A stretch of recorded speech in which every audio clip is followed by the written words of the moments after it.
Shabbat Shalom once again. At this time, we'll turn the services over to the great Kohan, Kifa Hawkins.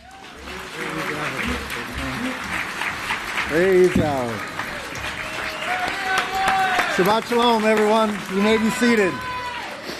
I tell you, this is an awesome, awesome day. I'll arrange all my stuff here. All right. Praise Yahweh. Welcome to the great House of Yahweh in Abelin, Texas. This is a place where peace is taught and practiced, a place where true joyful living is found, and a place where miracles are performed. And this is the place that brings true education to the world that is not mixed with any untrue doctrine. And, you know, I say this because all these things are unique to the House of Yahweh. And I don't know if I said it, but may the peace of Yahweh be with each and every one of you, if I forgot to say that. You'll see that more. What a blessing it is to have the peace of Yahweh with us.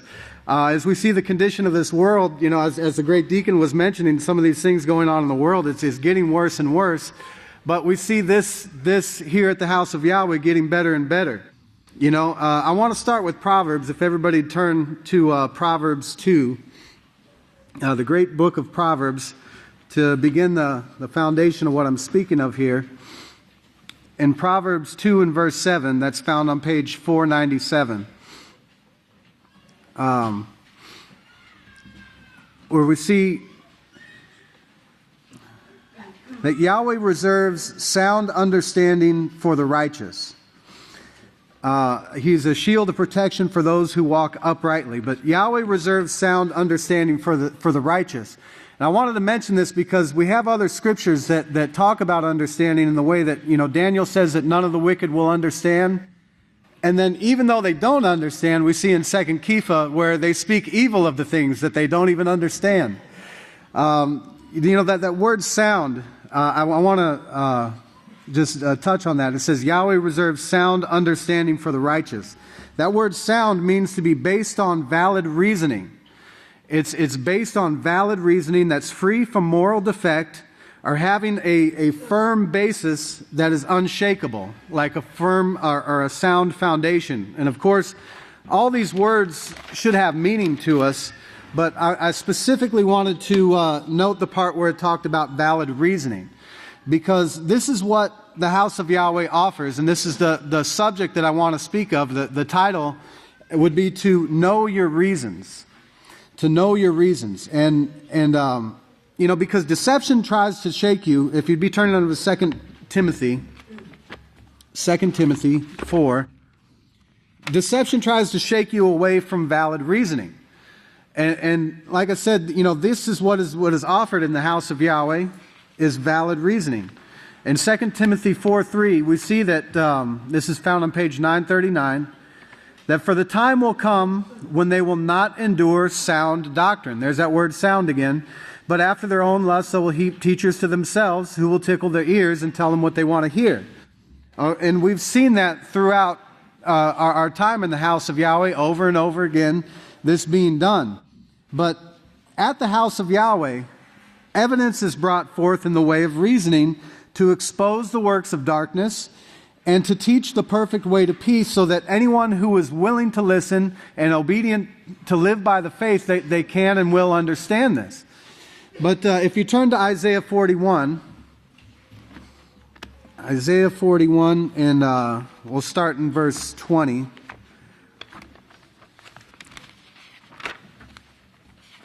And that's on page 556.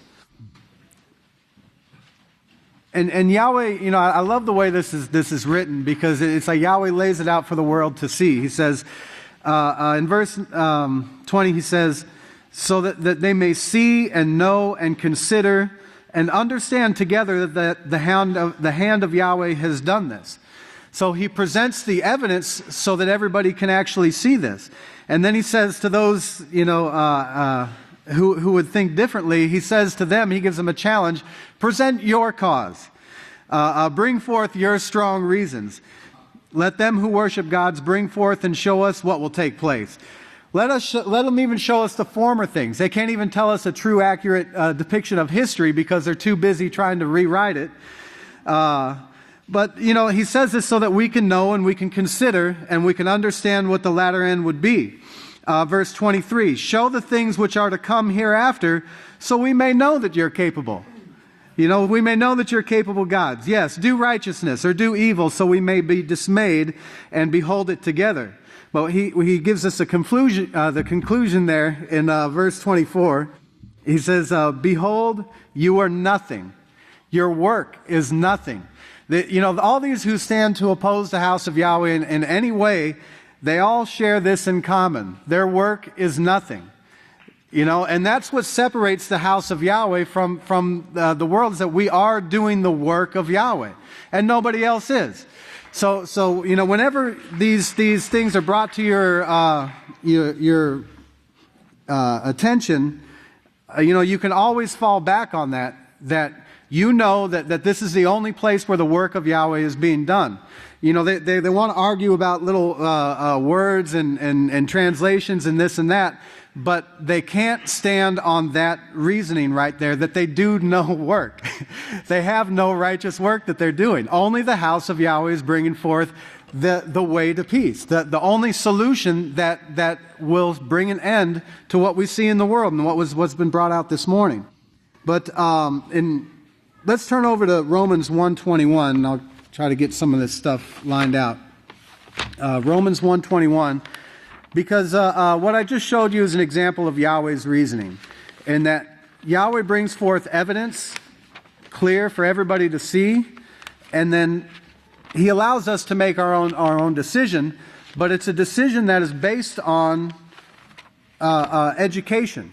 Yahweh gives us the true education. Romans 1 and... Should I say Romans 1? Yes, Romans 1 and verse 21. We'll see that because when they knew Yahweh, they did not glorify Him as Father, nor were thankful, but became idolatrous. And notice it gives the explanation there, but they became idolatrous in their reasoning. So in their very reasoning, they were led astray. And I wanted to introduce a word that I know most people are not familiar with, because I first saw that about 5 years ago, and I went around asking people, have you ever heard of that word? And I only found 2 people that did. The way that was pronounced, it's pronounced casuistry. Casuistry. And here's the definition of that. So we see it's the use of clever but unsound reasoning, especially in the relation of moral questions. And then you see the word sophistry. It has nothing to do with sofas. Sophistry is the use of a fallacious argument, especially with the intention of deceiving. So it's not an accidental practice that they're doing there. It's with the intention of deceiving. And in case you didn't know what that word fallacious means, it's containing a fallacy. It is logically unsound. Okay? So remember what we talked about with valid reasoning, and that it's something that's sound. It's something that can be proven. And I want to I'll leave that right here, because this is the American Heritage Dictionary, and it gives us another piece of information on that word.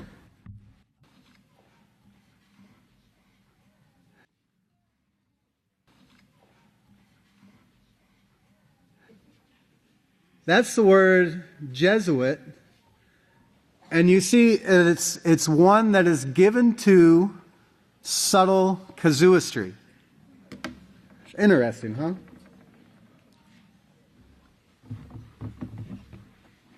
Now, why would the word Jesuit be linked with that? Now, let me zoom out. In the 2013 newsletter on page 13, Pastor gives us... Let me zoom back in, I'm sorry. Pastor gives us some information here. And this is true information, of course. Right here it says, the Vatican is losing power over the people because of publicity concerning the evil priests, cardinals, and bishops, etc. She's trying to resurrect the Roman Empire, under which she had forced control, and which murdered all those who would not submit to her rebellion against Yahweh. So you see, this is actually the means to accomplish this plan of bringing back this Roman Empire. And in this time period, iniquity will abound because of the love that grows cold. But that word casuistry could easily just as well have been iniquity, because that's what it is. It's taking the law and finding excuses to not do it. And subtle, unsound reasons, but sound like they could be valid. You know, they have a sound to them that's as if it's true, but it's not. And, you know, just to give a little historical background, this is a timeline. Put it there. Okay, this is a timeline. This starts from 1100 to 1600. And we see this is kind of like the golden era of the Catholic Church here. That during the Crusades, they had complete reign over all the kings. That at their word, the kings would act. And they called for these crusades, and there was no opposition. They didn't have to pass a bill in the Senate to do so. They would just speak, and it was done. And they had, you know, small opposition groups at that time. You see groups of the Cathars and the Waldenesians. And these had subtle differences with the Catholic Church, but they were really posed no big threat to them or their power. But we see this forced control that the pastor talks about in this timeline, and he's mentioned this several times. And you know, I wanted to just kind of consolidate some of those teachings into a timeline to see exactly how it took place. But we see, due to these groups that rose up, he actually, the Catholic Church in 1229 established the Holy Office of Inquisition. That's what they called it.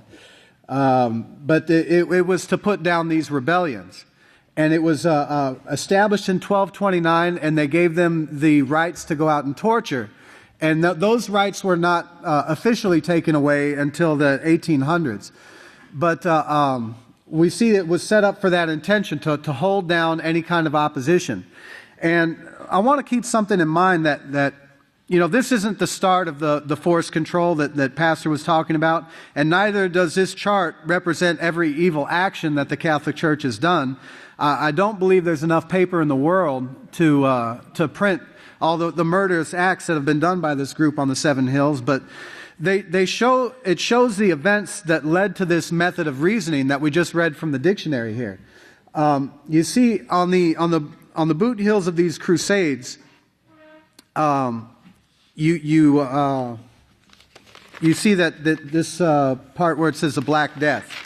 Now, the Black Death, the Black Plague that took hold of Europe at that time, you know, historians don't know exactly how many people died, but they range anywhere from a quarter or a third to the population. Numbers from 30 to over 200 million people died during that time. And it had a psychological effect on those who were following the Catholic Church. They began to lose their faith because those who were preaching the message were also dying of this sickness, and they had no remedy for it. So you had it would have been a terrible time to live if you think about it. Just dead bodies filling the land quicker. They were dying quicker than people could bury them, and it's a horrible death that they were dying. But this had a psychological effect on the people, and it was during this time period that, I'm going to zoom in a little bit. It was during this time period that work began with a man named John Wycliffe. It was during that time period that he promoted the radical idea that people should be able to read their Bible in their own language. You know, and there were groups of people secretly doing this already, but this was the first push towards getting a Bible in everybody's hands. in their own language, because what was available to some people was the Latin version, the Vulgate, but most people didn't speak that language. So, if you could imagine coming to hear a sermon and somebody speaking in a different language, you wouldn't get much out of that sermon. And in this way, the Catholic Church kept people from understanding what was written in the Bible. But John Wycliffe promoted this idea, and he had it grew rather quickly due to the events that were befalling Europe in that time. And he received some help from other individuals. There was a priest called Jan Hus from Czechoslovakia who got involved in the promoting of this work. But the Catholic Church really amped up their brutality when they saw this. And I know it bothered them greatly that they didn't get to kill John Wycliffe. They did get to kill his follower there, Jan Hus. He was killed in 1415. They burned him on a stake. But they were so upset that they didn't get to John Wycliffe that they ended up unburying his body, burning his bones, throwing it, and this was by the order of the Pope, burning his bones and throwing the ashes in the river and pronouncing a curse upon him. And after this work, they went on a rampage, and you see all these lines represent different things. I'm not going to be able to cover all of them, but they launched a crusade to both get rid of his writings and to kill all those who would follow or hold on to his writings. And there was one story in particular about a young boy. He was a teenage boy who had a single page of the Bible that they had killed, because he had a page of this Bible, this work. But it looked like they were pretty well going to suppress the work up until the point where in 1450, the printing press was invented. And with the invention of the printing press, you had, it became available for people to be able to print versions of this Bible quicker than the Catholic Church can come in and burn them. So it got a little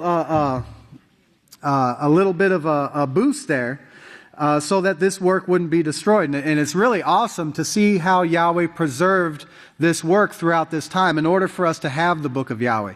Because it's one thing, and this is really the whole point of the matter, is that this book of Yahweh condemns the Catholic Church.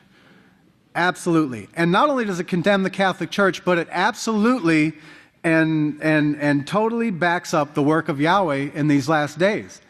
And that is where, this is the foundation that we stand on. And I wanted to make that clear. We don't need to go out to find other things to validate our reasoning. The very fact that the prophets spoke of these things and that the prophecies have come true ought to be enough to let us know that we're in the right place, we're doing the right thing. So when these doubt comes, we always fall back on that. Wait a second, no.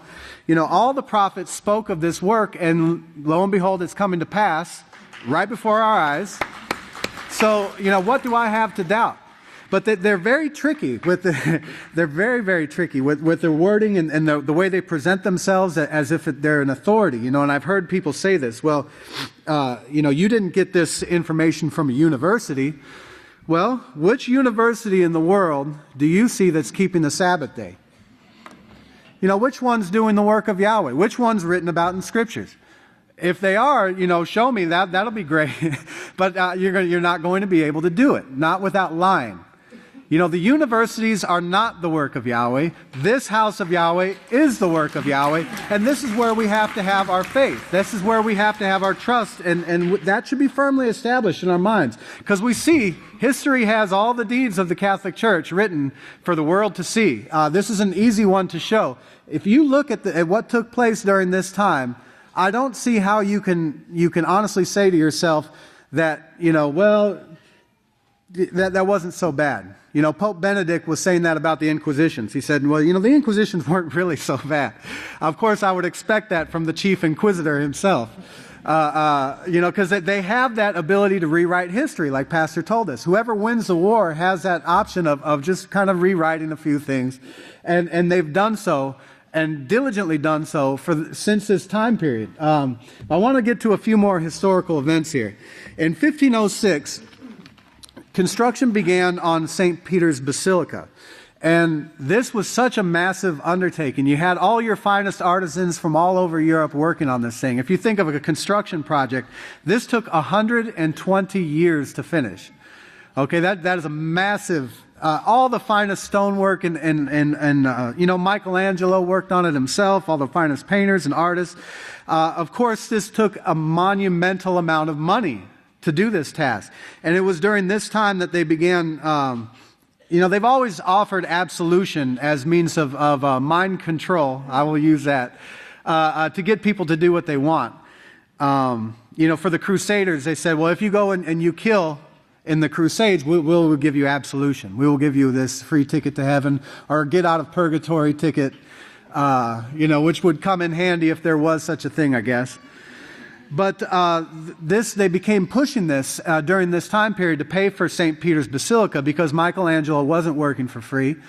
And during that time, they would raise the prices. There was evidence of articles found where people would have these tickets that said, you could avoid purgatory for as much as 45,000 years if you donate so much money to the Catholic Church for this cause. And people did so. But there was a certain priest during that time. He was a monk in Germany in 1517, right here, Martin Luther, who saw these things firsthand and actually had the courage to post his famous 95 Thesis on the doors of the Castle Church in Wittenberg. And this officially what they began what they call the Reformation. And you see a lot of Bibles coming out shortly after. Some very, very great works that we still reference, today were done in that time period. And for the first time, European kings, starting, more or less in England, they denied the authority of the popes and allowed the Bible to be translated and printed. And this gave a refuge for this work to be sheltered in order to carry it down for us in these last days. And you see also during this time, a man, William Tyndale, they got a hold of him. They did kill him. They strangled and burned him. But not before he did a very great work. The man was so determined to translate the Bible that he actually learned Greek and Hebrew himself. He didn't trust the Latin version, but he learned Hebrew and he learned Greek and he translated the Bible. And that work was actually picked up by other works later, the Geneva Bible, the Great Bible, and even in the King James Bible that would come in 1611, the authorized King James Version. But I think that was interesting because his work in particular was carried on by the Pilgrims to Plymouth Rock in 1620. So you see, this country was actually founded with certain principles and certain things that were written in our laws to protect against this persecution. Because after this and during this time, the Catholic Church really went on a killing rampage here. You see in 1487 is when the Spanish Inquisition began. And all these orange markings here are different inquisitions, but you also have that accompanied with wars, witch hunts, different kicking people out of their land because of they would read the Bible. But this shortest orange mark here, I wanted to cover that one in particular.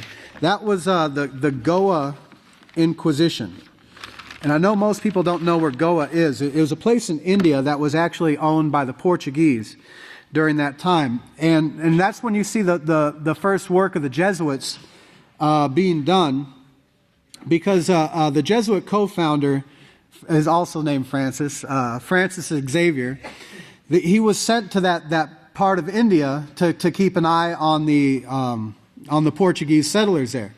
And it was interesting because when he got there, what he did is he became friends with all the children. And by doing so, and I'm sure he was kissing babies, he was very warmly welcomed. That they thought he was a great man and everything. But what he was doing was finding information about all the other individuals in the town through the children.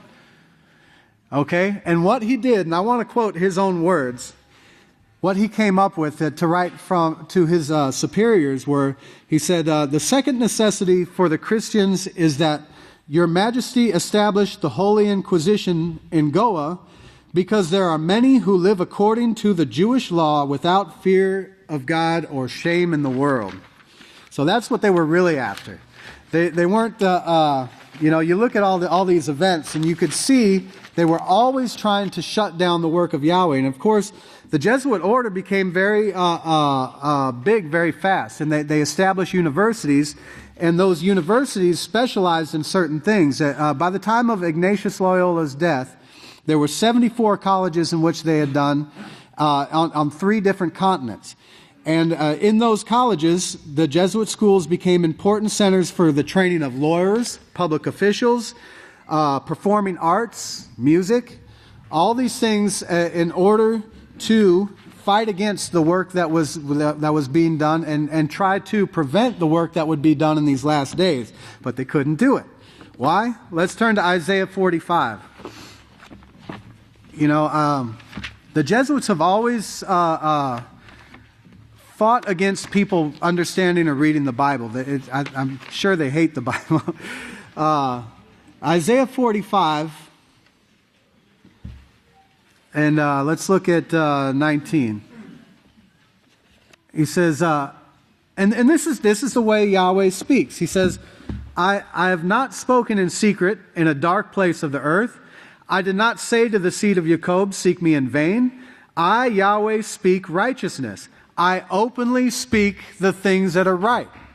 Okay, and that is what you see every Sabbath here at the great house of Yahweh. You see Yahweh openly speaking of the things which are right. And look at 43 and Isaiah 43. I'm going to read verse 9 and 10 real quick here. Isaiah 43, that's on page 557, a few pages back. He said, let all the nations be gathered together, and let the people be assembled. Who among them can declare this? And again, you see this challenge. You see this a lot in Isaiah, and I love the way this is written. He says, who among them can declare this and show us the former things? Let them bring forth their witnesses so they may be justified. Or let them hear and acknowledge that this is the truth. Let them acknowledge this, because all history points to this simple fact that this is the truth. And that's why I say you have to know your reasons. Because they try to shake your faith with these trivial matters, when the truth is that all the history points to what we've learned here today, and that the work of Yahweh butchers no end. The work of Yahweh teaches the truth. But the truth of them is that they have no work. And they are nothing, just like the prophet said. And don't be fooled by their intellectual sounding speech. Get your reasoning from the only source of truth, because there's only one. And you'll see that back, turn back to Isaiah 45.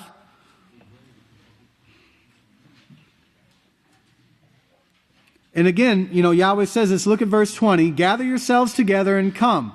Draw near together, you who have escaped from the nations. Now you heard the announcements today that you have all these nations watching and gathering together here on Yahweh's Sabbath day to hear the words of life from the great house of Yahweh.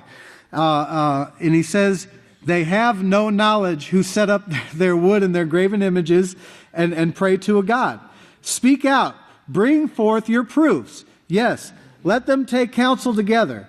Who has declared this from ancient times? This is exclusive to the house of Yahweh. It's exclusive to the work of Yahweh.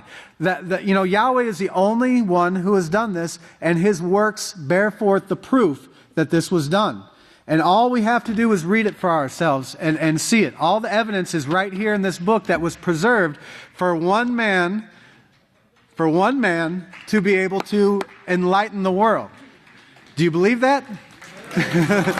Praise Yahweh. Praise Yahweh. Because Yahweh brings several proofs about that one man, and we've seen that over these last few weeks. All these things that were brought forth, brethren, it's overwhelming evidence that Yahweh has supporting his house. It's not like we have just a rumor to go by. We have all the evidence in the world. We don't have to be ashamed or dismayed or confounded by the people of this world. We can easily, when people ask me, how do you know that what you believe is true? How do you know that what, there's all these different religions in the world. How do you know what you believe is true? I love that question because I have the answer.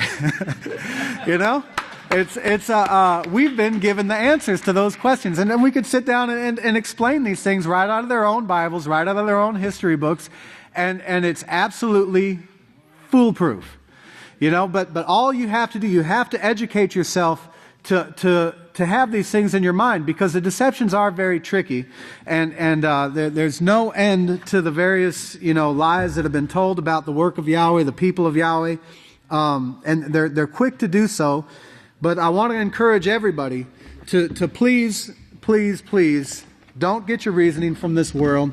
Get it from the only source of power in the universe, and be prepared to teach it forever, because that's what we're called to do.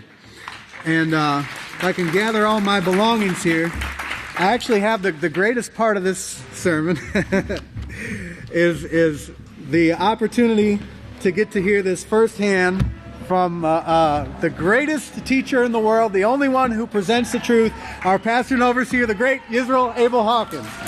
Praise God.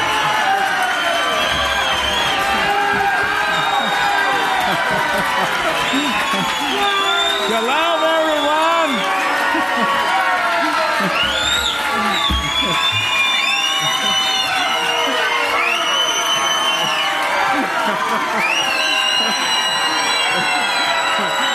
Let's go.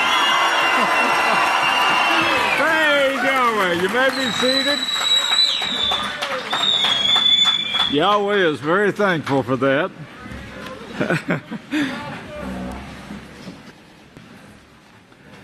If y'all remember where I left off last week, no one remembers? Okay.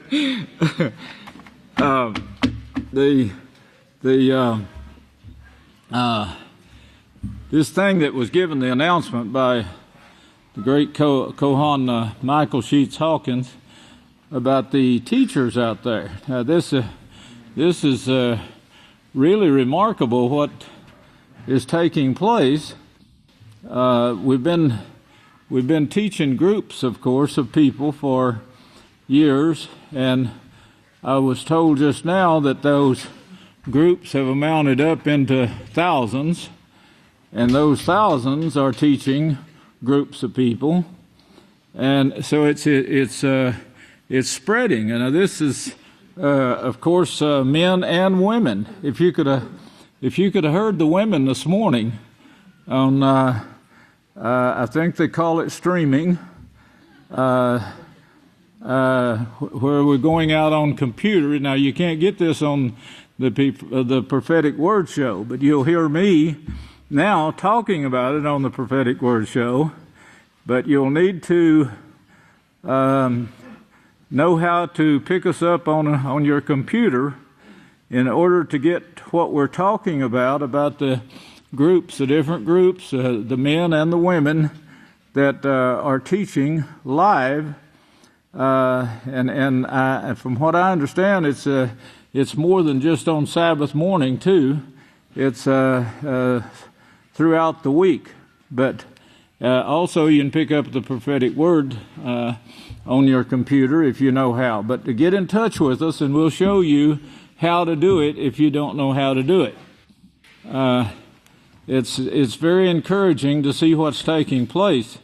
If you can remember the Noah and the great work there that Yeshua started, that didn't bring any salvation or anything like that, but it set a lot of people up for salvation, of course, that you will attend to and make sure that they come on through and are blessed with such and a job in the kingdom.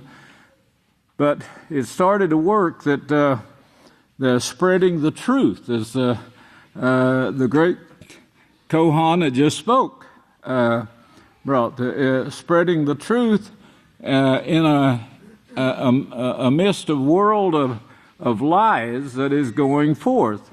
If you think about the Catholicism and Christianity, it's nothing but a bunch of lies, just a group of lies, and one lie after another, and falsehoods that are taking place throughout the world. But of course, he's real popular in in what He's doing, but that popularity has nothing to do with the salvation that Yahweh is offering right now. And of course, you have to read the Holy Scriptures to find out who Yahweh offers salvation to, what they have to do to get it. It's never changed from the beginning of Genesis to the end of Revelations. In fact, the last chapter of Revelation says, "Blessed are those who keep His laws, that they may have right to the tree of life." They have no right to the tree of life unless they keep His laws. And of course, one of the things of keeping His laws is going to His house. That's the main law, is going to His house to learn. And if they go to His house and keep His appointments, keep their appointments with Yahweh, then Yahweh sets them apart as instruments that He will use, because they're coming there to learn. And if they keep coming there to learn, then He will train them for a job. No matter how bright or brilliant or whatever, just so you don't turn, just so you endure, keeping your appointments with Yahweh. What we're seeing right now in the world is a great deal of prophecy taking place. This message right here, I wrote a letter to this Justin Bieber. It's either Bieber or Biber. If you were Okie, you would pronounce it by Eber. Yes, that's the way the Okies were trained. That's the way I was trained with the alphabet. Now, of course, I'm thinking we should train our children this way too. The Okie alphabet, the Okie pronunciations, along with what has evolved. Everything is evolving, you know. That's what Pope was talking about this week. You know, abortion is a throwaway of the old world. Well, it hadn't been thrown away as far as I know. It's still very active in America and throughout the whole world today. But anyway, Israel Hawkins writes open letter to Justin Bieber and offers a peaceful solution to the problems. In the newspapers, there's already been 36,363 newspapers carrying that in the United States, and it's going globally too. They're picking it up globally, so I guess the boy is well known throughout the world, or a lot of it. The Kansas City Star was one of those. Those that are living in Kansas City, if you'd get that and read it, and also Milwaukee, Wisconsin, and North Carolina. That's just a few, just some that is running that article today. 36,363 altogether, but that's a few close here that some would recognize and have people there.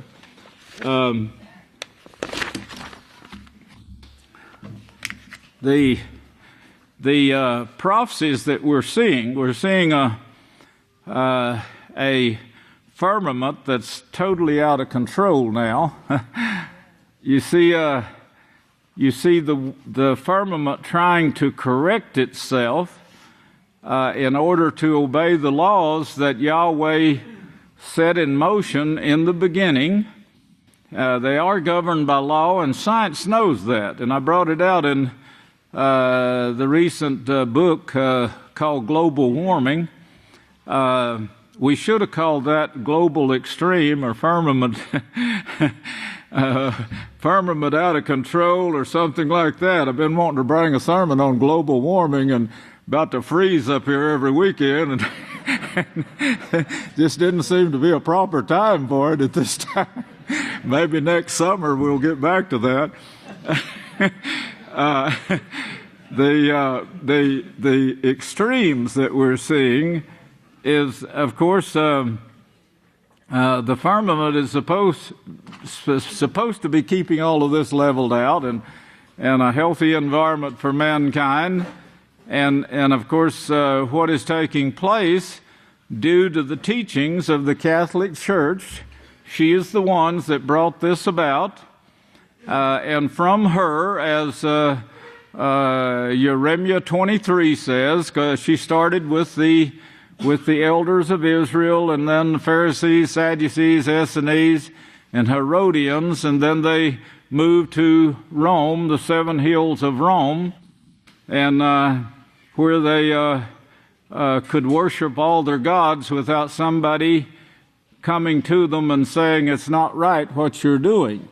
And of course, they came there to Rome to preach like the disciples did. They killed them or put them in prison. And of course, 11 of the 12 disciples, we have records, Fox's Book of Martyrs. I didn't write the book, but it's there for everyone to see. We have records, history showing 11 of the 12 disciples were murdered, most of them in Rome. If you think about it right now, what we're seeing in the droughts alone right now that is getting people's attention right now. It should have got their attention, the billions of babies being born with tumors in their brain. One of the articles I noticed this morning that was handed me, I noticed the diseases that the babies are born with now.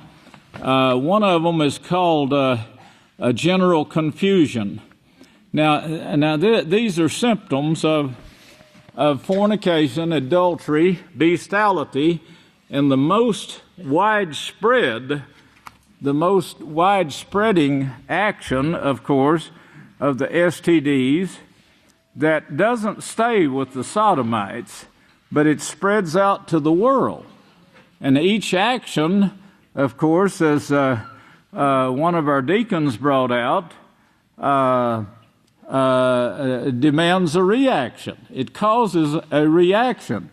And of course, this sodomy, as science has been putting articles out a lot, they show that the acts of sodomy is causing in the bodies of the sodomites and also spreading out to the rest of the world, where the people are getting it from all directions, even the hospitals. And of course, it's getting into the babies that are being born now, has been now for several years. In this generation, it picked up greatly, the most ever.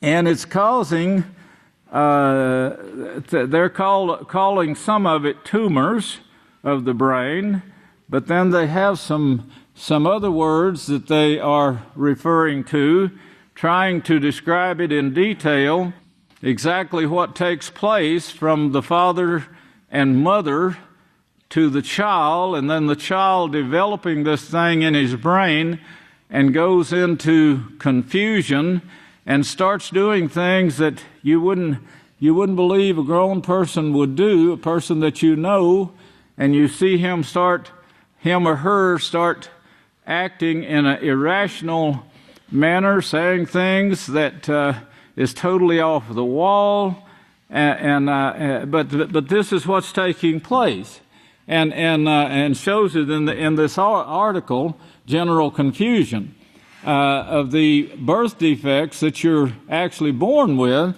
but it doesn't affect you till a certain drama takes place in your life, and then your brain goes out of control, and of course this causes the person to do a lot of things that he wouldn't do. That's the reason I wrote the letter to Justin Bieber, because of the fact that the judges that is judging this man is as guilty is more guilty than he is, because they're doing nothing to help the boy.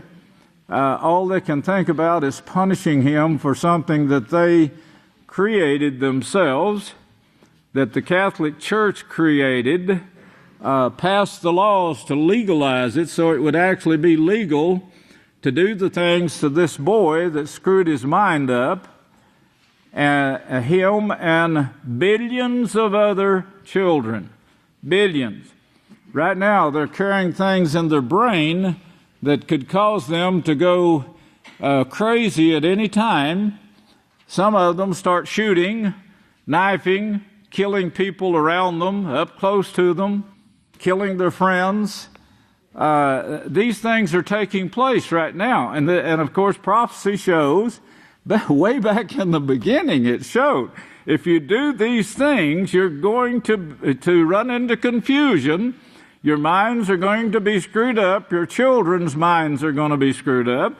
That's what the prophecies show. And of course, people did it anyway. But now we're getting some attention now on the severe droughts. There was one man standing in a deep lake on dry ground in California, one of their biggest lakes, and he said, there should be 100 feet of water or more over my head right now. But he is standing on dry ground. And of course, they know that they're in trouble now. If rains doesn't come, now the firmament might get straightened out for a little bit and send some rain. I don't know. It's working hard to do so. It's got a high pressure system that's 4 miles high, 2,000 miles long, trying to correct what we have done with those 4 sexually transmitted diseases, actions. What we've done with those, it's trying to straighten out right now with that high pressure system.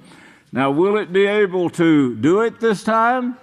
They're saying that we just got through with a long drought, and they thought the firmament had straightened itself out, and then here comes another one. Well, how long will it last? They say. Well, they don't know. They don't have answers for this. Lake Mead, if you're familiar with that lake, it's a huge lake that feeds a lot of California. California gets water from there too. But Las Vegas, the famous Las Vegas, and without Lake Mead, there'll be no Las Vegas. I guarantee you, they won't be able to live in that country.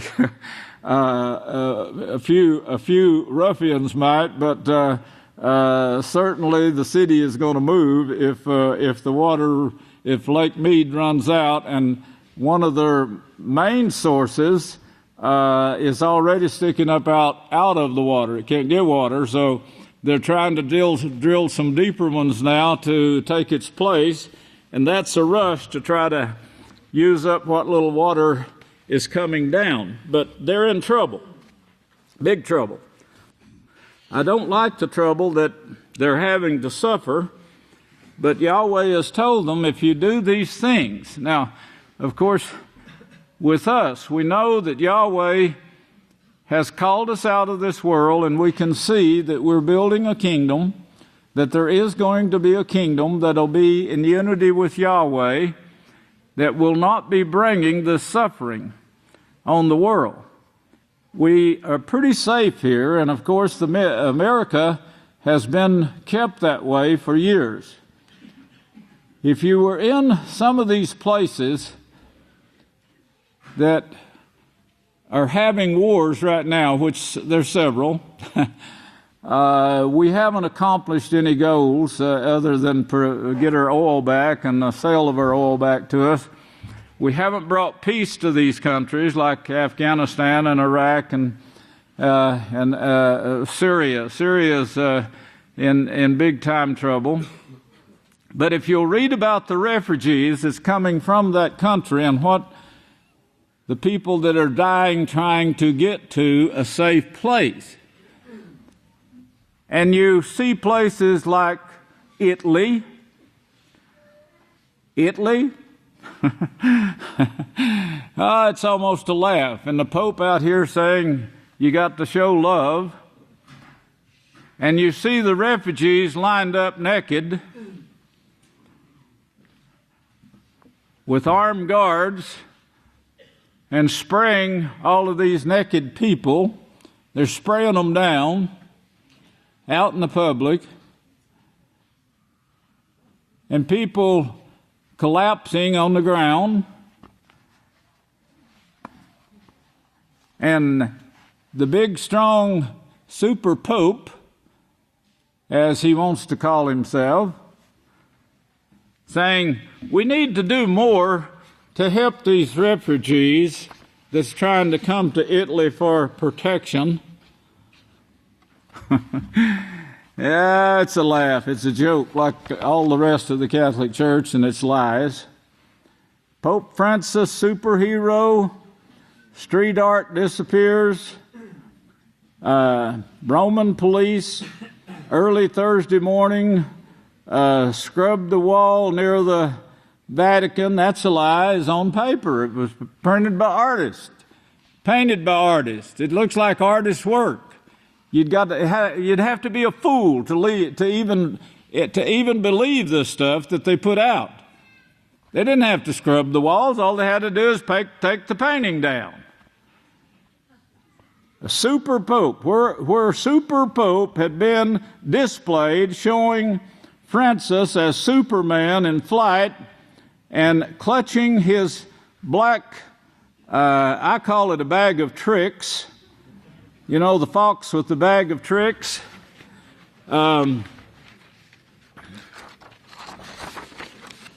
His plans to straighten out the world. Pope Francis, rocket star, superhero. Francis continued his seemingly unstoppable momentum as a cool pope this week with an appearance on the cover of Rolling Stone, which came a month after he was named Time Magazine's Person of the Year. The Pope continues the people continue to adore Pope Francis. Also appearing this week was a graffiti piece on a Vatican wall by Vatican artist, emphasis mine, Vatican artist depicting him as a superhero, the super pope. In typical superhero fashion, Francis' right fist is thrust in the air, leading him in flight, while his left clutches the black bag of tricks.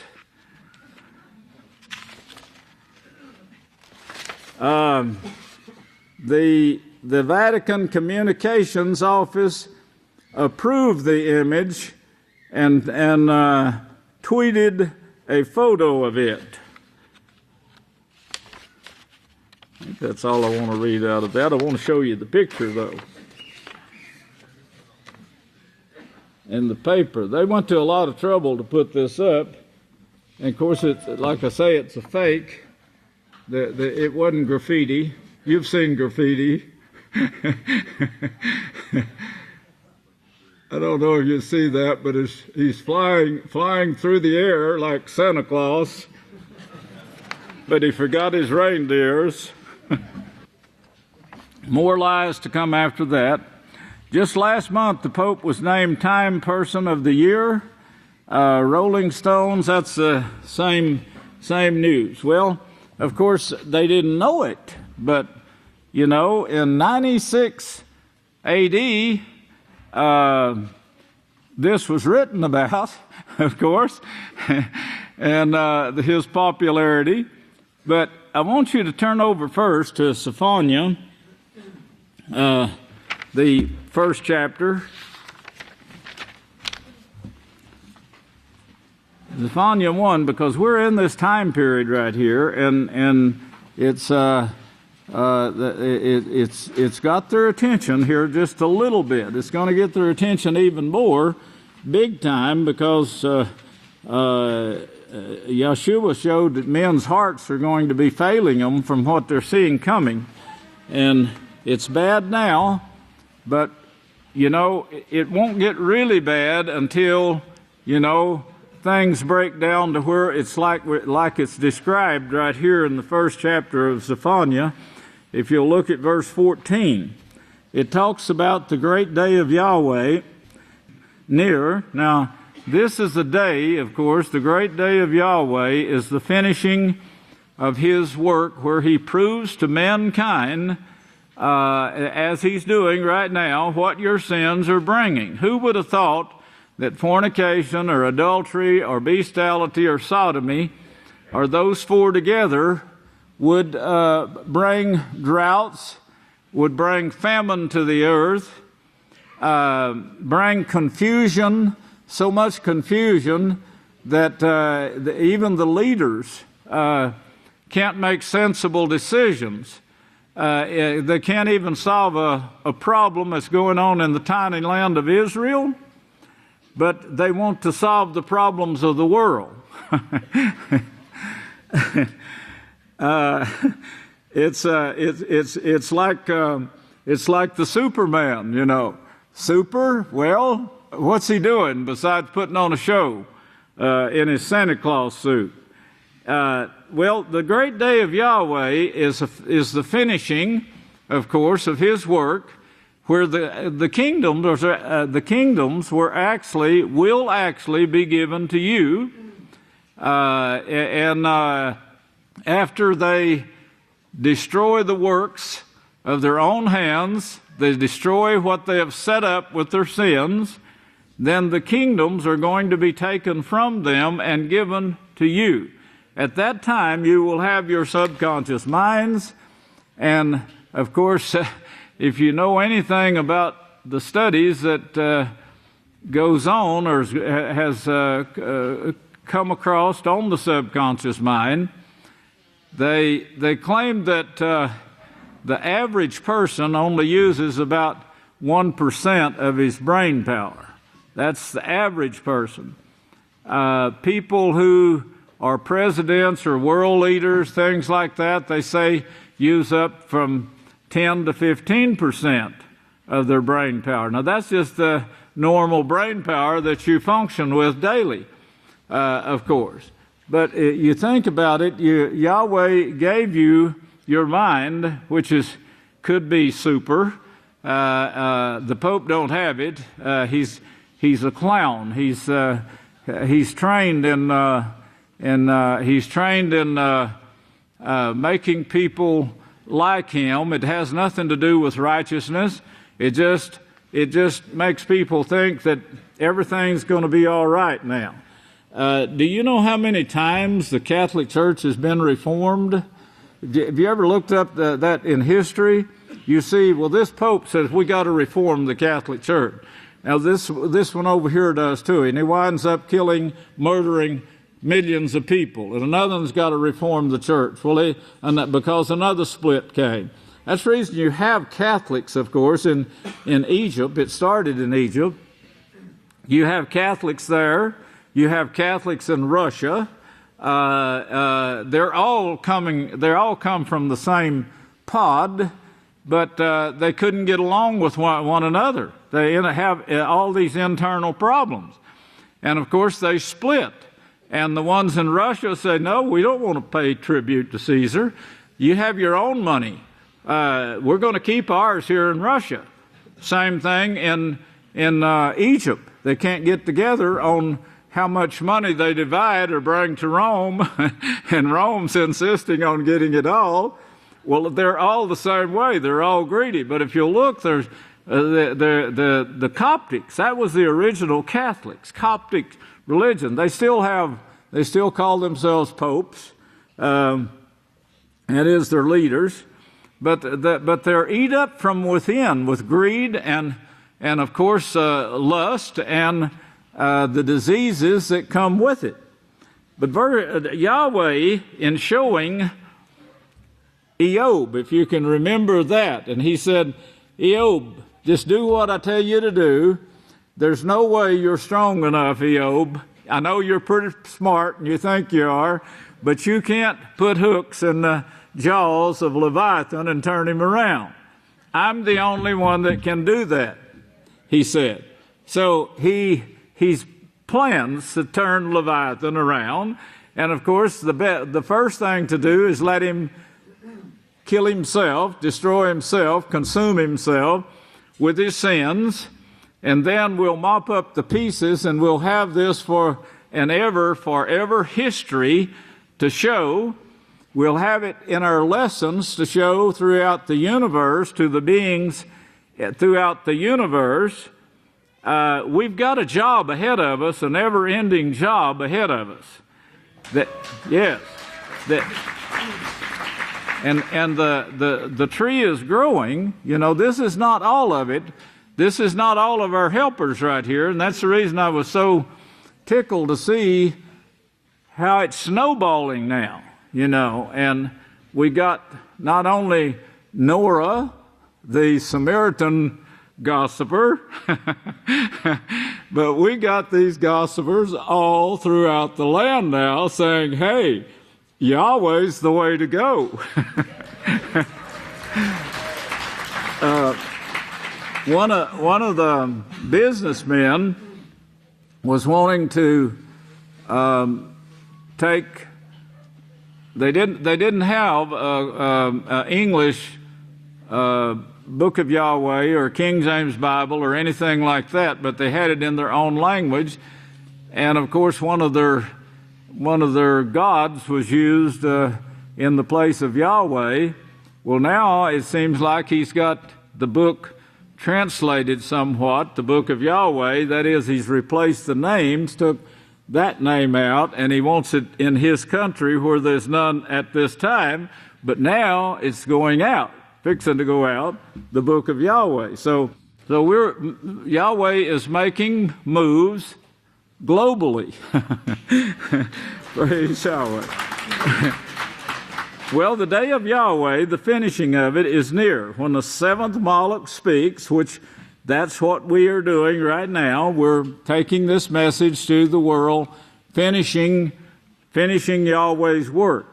That day is at hand, day of wrath, verse 15, among the nations, a day of trouble, distress, a day of wastingness, and desolation, a day of darkness and gloominess, and a day of clouds and thick darkness. Now that's what it's coming down to.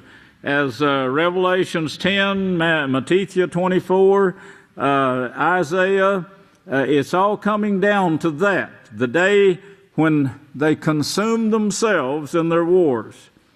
A day of trumpets, of course, and that's what we're doing, the sounding of the alarm right now, as Matthew 24:14 shows. That's us. That's the two witnesses' work in these last days. Men, verse 17, will bring such distress upon themselves that they will walk like blind men because of their sins. Do you see that? Because of their sins. It's hard to get people to understand that our sins and the things that we have created in our bodies, the STDs, now we can see that they're going into the plants. We can see that they're in the soil. We can see they're affecting the trees, the grass, the animals that we raise for food. It's affecting all of this. And now to add to that, we got drought because it's affecting the firmament too. The bacteria that we know, microorganisms that we know that cause the raindrops to form, then fall on the earth, are being affected by STDs. And it seems like they're overwhelming now in these last days when everyone is sinning. It's overwhelming the atmosphere to where it can't do its job. And they're standing in their dry lakes looking up and wondering, when is it going to rain? Well, when are you going to stop sinning and causing the droughts? Well, Yahweh's plan is to put hooks in Leviathan's jaws, turn this thing around, and his plan is at about the finish line. It all takes place at the time when man will consume himself, destroy himself, a time of wastefulness, destruction, which is coming very close at hand right now. We're in the last generation. We can see all of these things, as Matthew 24, 33 and 34 says. We can see all these things, and Yahshua said, when you see these things, know that the end is near. All of these things are going to take place in that generation, he said. So we're in the last part of the last generation given to mankind, when sins are at their peak and they're affecting everything around us. I know you feel safe right here. I would that you'd start remembering, praise Yahweh, don't forget the misery that's going on in this world. It's going on in America too, but it's going on worse where the wars hit. But the wars are going to hit here too. Yahweh shows that it is. Men will bring such distress upon themselves that they will walk like blind men, can't make a sensible decision at all. And the Pope is straightening out the world with graffiti of himself flying like Superman. What he should have been was an actor in Hollywood. What has he done to help in any way? Nothing. The only thing he's trying to do is get people back in the Catholic Church, to support the Catholic Church to take over the world. They need the support among the nations. And of course, that's his job. But as far as bringing peace, there's nothing there that would even get near the thought. Because they have sinned. Their sins have brought this. That's what he shows in Revelation 18 when he's talking about the Vatican that sits on the 7 hills, the universal church that worships all the gods. I was reading an article this week. The Pope, in the days of certain gods, he wears certain hats. One of them was the fish hat, of course. I think we have that. I think I have it in the Mark of the Beast. And I think we put it in another one too. But the fish hat. This fish hat is a monster. You know, if you know anything about the fish that it represents, Dagon, he was worshipped in Egypt, of course, and still is, but he's a killer. And of course, this Superman with his fist out, you know, to fight, he's a killer. Kills all of his enemies. Well, it looks to me like he's trying to show us what's going to take place here in a roundabout way, or at least show the Catholic people who probably understand that sign and what he actually means. But they're going to take over and reestablish, they think, the so-called Holy Roman Empire, to where they have full say, and the people either fall in line or they kill them, one of the two. But all who fail to keep Yahweh's laws will be consumed. Did you get that? All who fail to keep Yahweh's laws will be consumed, no doubt about it. By the fire, yes, an end of a sudden end will they bring upon themselves all those who live who fail to keep Yahweh's laws. Now that is the judgment, and that's the way it's taking place. If you look over to Yeshua's words now, he talks about this very thing in Luke, the 21st chapter. We read this a few years ago when the signs started coming, and the first sign came, and I said, this is going to start now, and I brought the sermon out showing we need to start watching the sky. But in Luke 21 and verse 25, he says, "And there will be signs in the sun and in the moon," we're seeing those now, "and in the stars and on the earth now." On the earth, distress. Distress among the nations. And that's what we're seeing, distress among the nations at this time. In their perplexities, yes, very much perplexity, at the roaring of the surge of the sea. Well, if you hold your place right there, hold that place, look at the word sea here, and turn to Revelation 17. It's Yahshua, the way he talked, to show us things. You have to know the Bible. It has to be in your brain totally. And then he shows you things, not from a word whispered in your mind like the Pope said. You know, the Pope puts a lot of things in people's minds right now. He's doing that. This psychology, it's very powerful that the Catholic Church is using to maneuver people and make them do things that they wouldn't ordinarily do, radical things. But here a while back, I brought you what he was talking about, listening to this whisper in your mind, or the little thought in your mind. And of course, people take that as if Yahweh is talking to them. No, Yahweh talks to you. How does he talk to you? He talks to you through his prophet. What does the Scripture tell you? Listen to the Scriptures and obey the Scriptures. And in the last days, the one sent will talk to you, bringing you Yahweh's words. You can't listen to voices in your head. You know, with the confusion that is going on today, that voice in your head will have you doing cuckoo things that will get you in trouble, that you'll be causing trouble for other people. You can't do that. You've got to take the Bible, take the book of Yahweh for what it tells you, exactly what it tells you. Pay attention to what the prophets. You're a fool if you don't believe what the prophets have told you.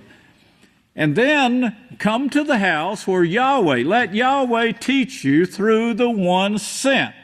And don't go off on your own in a tangent. Well, now we were in Luke, chapter 21 and verse 25. And the word see, you see that word see, S-E-A. If you look over now to chapter 17 of Revelations, chapter 17 of Revelations, and verse 15. Verse 15, here's what he's speaking of. "And he said to me, the waters which you saw, where this whore sits." The waters which you saw, where this whore sits. The whore is the Roman Catholic Church, who follows the gods. She went whoring after the gods. That's what the prophet Yekishka said. They went whoring, they left Yahweh, they started sinning. That took them away from Yahweh and made them the subject of God worship. That's what God worship is. It's leaving Yahweh and turning to sin. Any sin is God worship. Yahweh does not sin. You don't make yourselves in the image of Yahweh by following any sin. No matter how small it is, it's sin, and it cuts you off from Yahweh and classifies you as one belonging to Satan or the gods. But the waters, the sea that you saw, it where the whore sits, that is, where she judges. That word sits there is judges. It's the same word it uses to describe Yeshua's position today, who sits at the right hand of Yahweh. He sits at the right hand, he judges. All judgment is given to the Son of Man. Yeshua qualified. He is the Son of Man, and he qualified, and now he sits at the side of Yahweh, the right hand of Yahweh, judging. Who's he judging? He's the high priest over the house of Yahweh. He's not judging the world. He knows what the world is going to do. That's already lined out in prophecy, what they're going to do to bring about their end. To bring about the end of the Leviathan that can't be turned around in any other way. The universe is filled with sin. Yahweh says he talks to the gods, and he tells them, you should have been doing this or that. He counts, he sets in their counsel and tells them. So now he has this plan. From the beginning, he has this plan to turn the gods around. And you're part of that plan. You're the finishing touch of the kingdom that he is making. The finishing touch is bringing you into unity with him. That's right. You don't have to do anything else. Just stay in the house. Keep coming to keep your appointments with Yahweh. He will keep putting this, training your mind to where he'll bring you totally to perfection. That perfection is unity with Yahweh.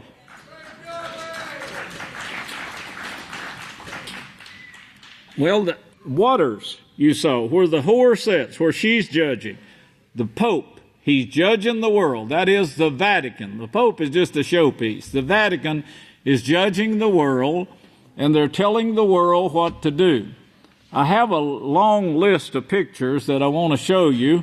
We'll put it in I plan on putting it in the prophetic word or a newsletter to show you the world leaders and how each one of them go to the Pope, every one of them.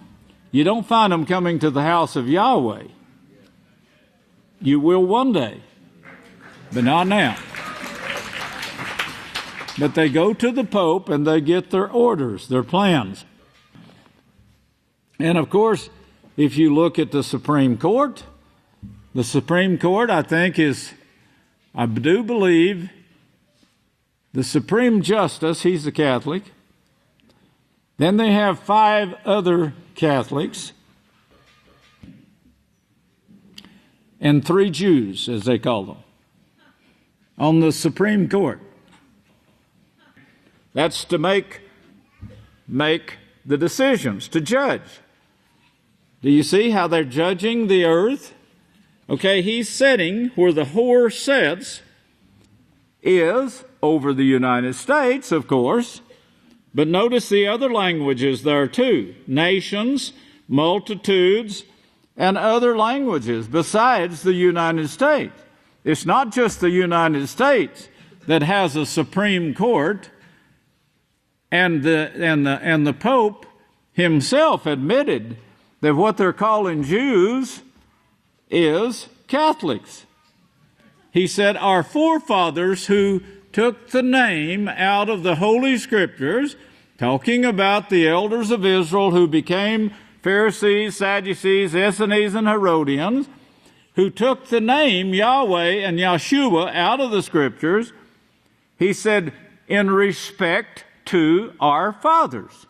Yeshua said, you admit that they are your teachers when you say this, and you say, if we had been in the days of our fathers, we would not have done this. And Yeshua said, you're lying. You're doing the same thing that your fathers were doing before you, persecuting the prophets, coming against Yahweh in your God worship. When the elders left Samuel, keep this in mind, when the elders left Samuel, Yahweh said, they have turned to the worship. They want to leave me so they can worship the gods.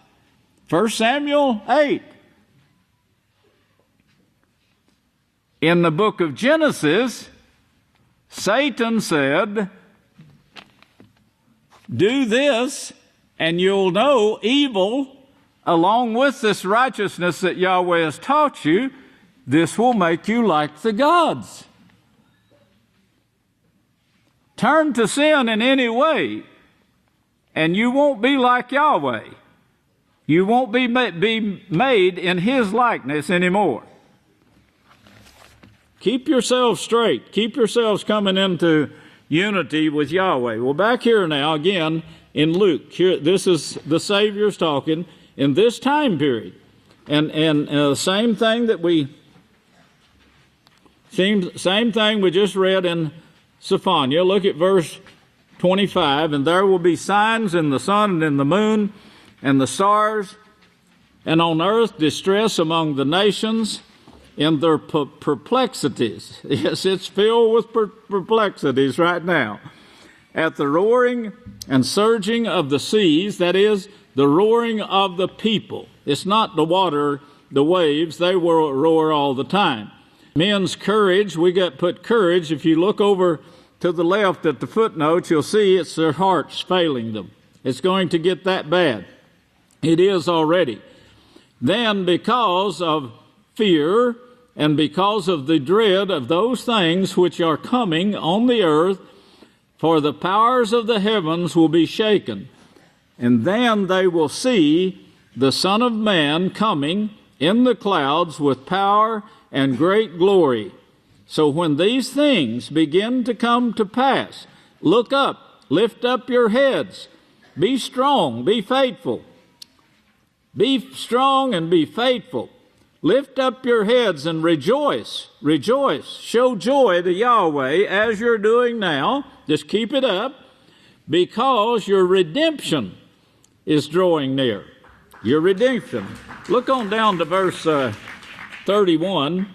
So you, in the same way, when you see these things come to pass, know that the kingdom of Yahweh, that's you, the kingdom of Yahweh is near at hand. When he says near at hand, he means near to taking over what is shown in Daniel, that we will be taking over.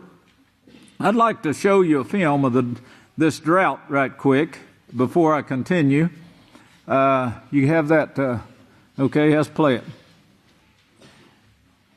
People are giving dire warnings this morning about the state's drought. Rain and snow are in the forecast this weekend, but that offers very little relief. Governor Jerry Brown is telling people to rethink the way they use water now and in the future. As Ben Tracy reports, dry conditions are critical and getting worse.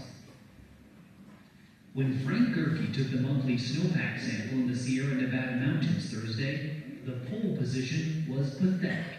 The snowpack is just 12% of normal. We're not getting those storms to come through, and without that runoff, the reservoirs are not going to refill. Reservoirs such as Nevada's Lake Mead. That white line is where the water used to be. Lake Mead has lost 4 trillion gallons since 2000. How critical a point are we at? It's a pretty critical point. This isn't the typical drought that we've been through so many times. 90% of Las Vegas's water comes from Lake Mead, and it stores water for California and Arizona. The drought that has caused this back covering here in Lake Mead began 14 years ago, and increasingly scientists believe we may be in the middle of a mega drought, meaning it could last another decade. 90% of California is now in severe or extreme drought. State officials say 17 rural communities could run out of water within 4 months. The drought is expected to cost the state's agricultural industry $5 billion in lost revenue this year. This drought is a big wake-up call. Governor Jerry Brown had to resort to giving this advice in Los Angeles. Don't flush more than you have to. Don't shower lower than you need to. The first rain in nearly 2 months fell in parts of California this week, but it's a drop in the drought bucket. Scientists say California hasn't been this dry since the year 1580. For CBS This Morning, I'm Tracy, Los Angeles. Praise Yahweh. We're getting, can you hear me? We're getting their attention now. Yahweh is getting their attention. Now, peace talks with Kerry. The United States Secretary of State, John Kerry, is due to report to the quartet, comprised of the United States, the European Union, Russia, and the United Nations. the Middle East about progress in Israel and Palestinian talks. Now, if you go over to Revelation 6 with the famine that we've got, not just coming, it's here, it's global. But in Revelation 6, if you'll go to look at verse 1, here we see the quartet. And of course, the quartet came down from the four beasts. The four beasts were never destroyed. They just took a lesser seat while the one with the Roman Catholic Church moved forward and grew and became the one who actually overpowered the nations and brought Christianity into existence by fear of being killed. That's the only way they could get these lies and get people to believe in or following the Catholic Church. There's nothing there to prove that they are living by the laws of Yahweh or living by the mouth of the prophets, by the mouth of Yahweh. There's nothing there at all. But by fear, by crusades, by inquisitions, they had their people turning everyone in, offering them wealth when they found a family that was actually celebrating the Sabbath and or doing anything. They even owning a menorah or lighting a candle and before sunset and letting it burn into sunset. These people were arrested. They weren't House of Yahweh by any means, but they were a work that was started by a woman named Nora and spread throughout the land. And of course, those people were hated by the Catholic Church, and they were still hated, and they were trying to wipe them out. Now, these nations that have resisted, they have come up with their own God worship, and of course, they want to keep the people following them. So, but they also wanted to become strong enough to where the Catholic Church could not kill them. Well, of course, now there's a scheme with the use of the nuclear bombs, and the nations that stand on her part, which is the quartet, they stand on the part of the Pope. They've already been to see the Pope. If you look, the people have come to see the Pope. They get their orders from the Pope, that is, from the Vatican, while they're coming to see the Pope. The orders. Nothing recorded, nothing on the phone, nothing that you could get your ears into, but the Vatican is the one that's leading the world as the Scriptures show. Well, here we see this in Scripture, and we see he says, and I saw when the Lamb had opened one of the seals. The Lamb, that's Yahshua. He opens the seal to who? Daniel showed you this in the last days. Daniel said, close the books. Yahweh said, close the books and seal up the prophecies until the time of the end. And Daniel said, and I looked and I saw two others, two witnesses. Then Revelations 11 shows, he says, then I will give authority to my two witnesses. Isaiah 44 says, let them foretell them. So the Lamb, being the high priest over the house of Yahweh, as Hebrews 10 shows, opens the seal where we can see.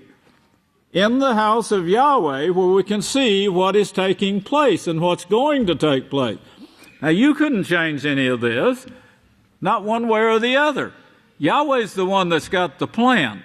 The plan is being carried out, a big plan to bring this about.